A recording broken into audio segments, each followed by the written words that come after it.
présence de collectifs services publics, il est là pour dire que, pas qu'on se caricature nous-mêmes, j'ai envie de dire, parce que les opposants au service public, ceux qui pensent qu'il devrait y avoir juste l'armée, la police, et que tout le reste, ça devrait être le privé, eux, ils disent, ben regardez, la CGT, ils défendent surtout les fonctionnaires, et ils défendent surtout chacun leur coup de bras. Et dans nos interventions, des fois, on mélange un petit peu ce qui est la défense de nos conditions de travail de fonctionnaires ou d'agents du service public, nos niveaux de salaire, nos conditions de travail, etc. Et ce qui est la défense du service rendu aux usagers. Et je pense que le collectif service public, il est là pour ça. Il est là pour dire, ben, je fais confiance aux syndicats du Conseil général, aux syndicats de la mairie, pour défendre leur régime indemnitaire, leurs conditions de travail, de sécurité, etc. Par contre, en tant que collectif interprofessionnel, je suis là pour dénoncer le fait que, ben, effectivement, la qualité du déneigement, elle doit être dans toutes les communes, quel que soit le fait qu'on soit une commune riche ou pauvre. Le coût de l'eau, en tant que syndiqué CGT, j'ai envie de payer mon eau, ben, pas seulement le moins cher possible, j'ai envie de payer mon eau le coût réel, et pas d'agresser des grands groupes capitalistiques internationaux avec le prix que je paye mon eau. Donc c'est des choses comme ça, où revenir à des définitions simples de quel modèle de société on veut, qu'il y a effectivement le secteur marchand, mais qu'il y a un secteur qui doit satisfaire l'intérêt général. Et c'est ça les services publics. Sur la création d'un collectif au sein de l'UL, pourquoi pas, mais je crois qu'il faut vraiment alors discuter de à quoi ça sert, comment ça va fonctionner, etc. Parce que moi, les collectifs, je ne suis pas contre, mais des fois il y en a trop.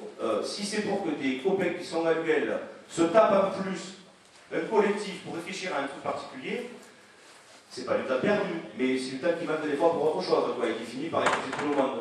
Si c'est pour faire autre chose autrement, peut-être, je sais pas, voilà, donc c'est juste une interrogation là-dessus. Merci. C'est pour ça que c'est important de participer au collectif, de travailler sur ces questions de service public, tout secteur confondu, j'allais dire aux salariés, parce qu'aujourd'hui il y a une guerre idéologique là-dessus, où on nous présente les privatisations comme étant un gain pour le consommateur, hein, qui aurait eu, qui n'est plus âgé mais qui est consommateur. Un mot pour terminer sur les besoins sur le bassin d'emploi moi, il me semble aussi que pour moi, pour pouvoir mobiliser, pour pouvoir être utile en tant que syndicaliste, on a besoin de partir des besoins et des attentes des gens du bassin du mois. C'est-à-dire de se mettre quand même au côté pratique une attente. Et dans ce cadre, il me semble que un collectif pour être utile, pour déjà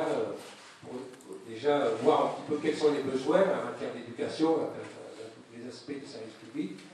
Je sais par exemple que pour la Poste, il y a un vrai besoin d'attente pour les habitants des quartiers populaires de Nîmes, et de façon globale, hein, pour le nouveau bureau de poste, pour des facteurs qui dissimulent le courrier vraiment 6 jours sur 7 tous les jours, sachant, là il y a des camarades qui pourraient être plus précis, on est dans une période où il y a un démantèlement ou une remise en cause du service public, avec notamment des suppressions de tournées sur la ville de Nîmes qui sont importantes et qui sont programmées dans l'année 2011. On est dans l'Interpro, là, justement, et que nous, notre souhait, ça serait d'arriver à travailler beaucoup plus dans l'Interpro par rapport à ça, hein, par rapport aux problèmes, par rapport aux attaques de la Sécu et par rapport aux services rendus aux assurés. Voilà. On a beaucoup de difficultés à travailler avec des représentants CGT à notre conseil, hein, qui était un conseil d'administration avant avec très peu de pouvoir et qui maintenant est un conseil tout court, c'est-à-dire pas de pouvoir du tout. Mais on aimerait quand même qu'il y ait des interventions, des conférences de presse.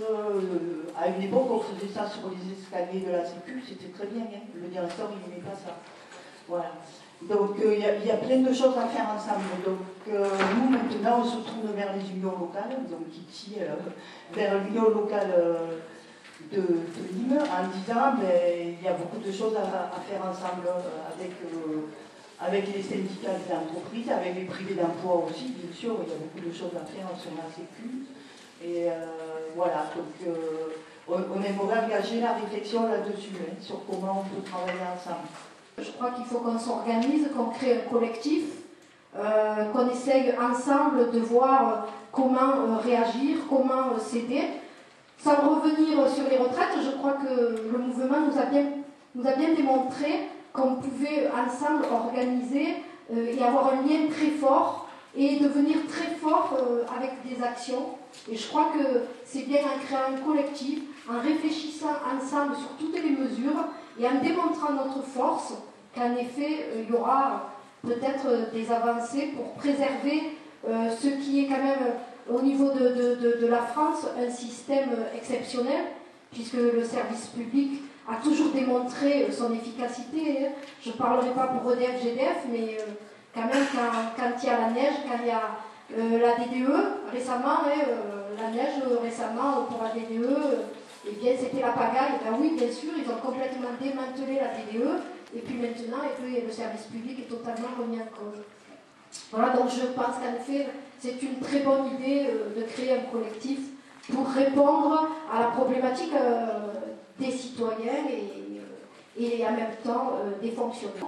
Et aussi, ça me paraît important pour, comme disait le collègue, Indecosa, etc., enfin, que tout le monde puisse participer. Donc l'idée d'un collectif, dans ce sens-là, me paraît avisée. Parce que tant qu'on n'a pas réussi à ce que toutes les parties prenantes convergent dans la même lutte, à mon avis, on ne bouclera pas le cercle et il manquera toujours un franc pour faire un euro pour faire le sou. Donc ça me paraît très vital. Et Nous, on réagit toujours, j'ai l'impression, à contre-coup. On crée des rapports de force, mais on n'innove pas dans la façon de faire. On ne prend pas de l'avance, on n'anticipe pas. Du moins, on voit vers quoi on tend, mais on attend que le patronat décide pour réagir. Parfois, la meilleure défense, c'est l'attaque.